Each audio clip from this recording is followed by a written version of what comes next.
Hello viewers, welcome to tech by Al and welcome to brand new video. So viewers, আজকে আমরা একটা গুরুত্বপূর্ণ topic নিয়ে কথা বলবো আপনাদের সাথে। আমাদের যে বর্তমান জীবন বা লাইফটা, আমরা কিন্তু এখন অনলাইনের সাথে ওতপ্রোতভাবে জড়িত। মানে অনলাইনের সাথে এমনভাবে জড়িত যে আমরা অনলাইন ছাড়া কোনো কিছু চলতে পারি না, ফিরতে পারি না বা কোনো কিছুই সম্ভব না। ভিউয়ার্স, অনলাইনে চলতে গেলে অনেক কিন্তু প্রতারণার শিকার হতে হয়। বিভিন্ন স্ক্যামাররা বিভিন্নভাবে ফাঁদ পেতে আমাদেরকে বসে আছে। ভিউয়ার্স, আমরা যখন একটা গুরুত্বপূর্ণ সফটওয়্যার আমাদের ফোনে ইনস্টল করি, সো অ্যাপটার ভিতর কিন্তু অনেক পাইরেসি আছে বা বিভিন্ন ভাইরাস আছে বা বিভিন্ন কিছু আছে, সেগুলো আমাদের চেক করে বা দেখে শুনে সফটওয়্যারগুলো ইউজ করতে হবে। সো ভিউয়ার্স, শুধু সফটওয়্যারের দ্বারা যে আমাদের সাথে প্রতারণা করে এমনটা কিন্তু কথা না। স্ক্যামাররা কিন্তু বিভিন্ন ফিশিং লিঙ্কের মাধ্যমেও আপনাদের সাথে স্ক্যাম করে, বা এইগুলা লিঙ্কে ক্লিক করার সাথে সাথে আপনার সমস্ত ডিটেলস তারা পেয়ে যাবে। বা বিভিন্ন আনঅফিসিয়াল অ্যাপস আছে বা বিভিন্ন আনঅফিসিয়াল ওয়েবসাইট থেকে বা আনট্রাস্টেড ওয়েবসাইট থেকে যে আমরা অ্যাপসগুলো ইউজ করি, ওইগুলো অ্যাপসে কিন্তু অনেক পাইরেসি বা ভাইরাস লুকিয়ে থাকে। অ্যাপস এবং ফিশিং লিঙ্ক প্রতারণার হাত থেকে কীভাবে রক্ষা পাবেন সেই সম্পর্কে আমি কিছু আলোচনা করব।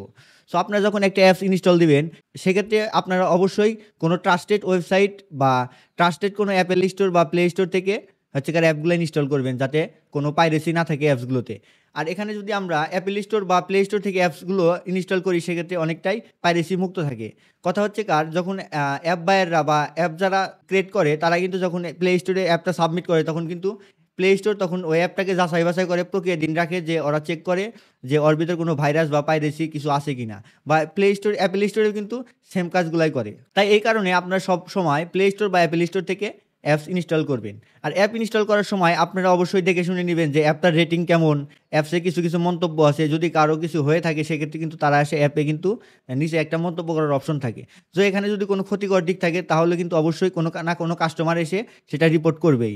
আর অ্যাপসের রেটিং কেমন, যদি ভালো রেটিং থাকে, যদি ভালো কার্যকলাপ থাকে, যদি ভালো রিপোর্ট থাকে, সেক্ষেত্রে আপনারা অ্যাপসটা ইউজ করতে পারেন। তাছাড়া যদি আপনারা আনট্রাস্টেড ওয়েবসাইট থেকে যখন কোনো অ্যাপস ইউজ করবেন, সেক্ষেত্রে কিন্তু খুব সতর্কতা অবলম্বন করতে হবে।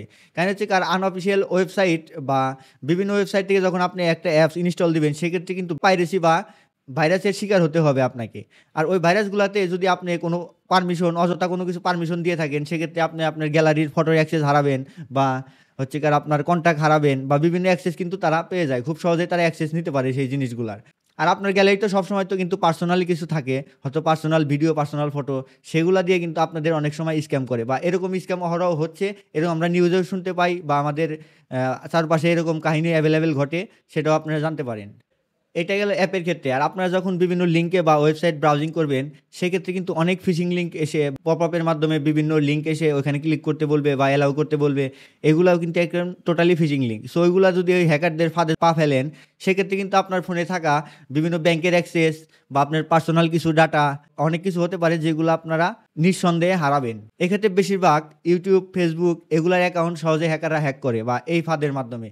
সো ভিউয়ার্স, আপনারা যাই কিছু করেন, যদিও অ্যাপস ইনস্টল করেন, আনঅফিসিয়াল অ্যাপস কখনো ইউজ করবেন না, এবং অ্যাপসগুলো দেখে শুনে ইউজ করবেন। আর ব্রাউজিং করার ক্ষেত্রে আপনারা অবশ্যই দেখে শুনে ব্রাউজিং করবেন,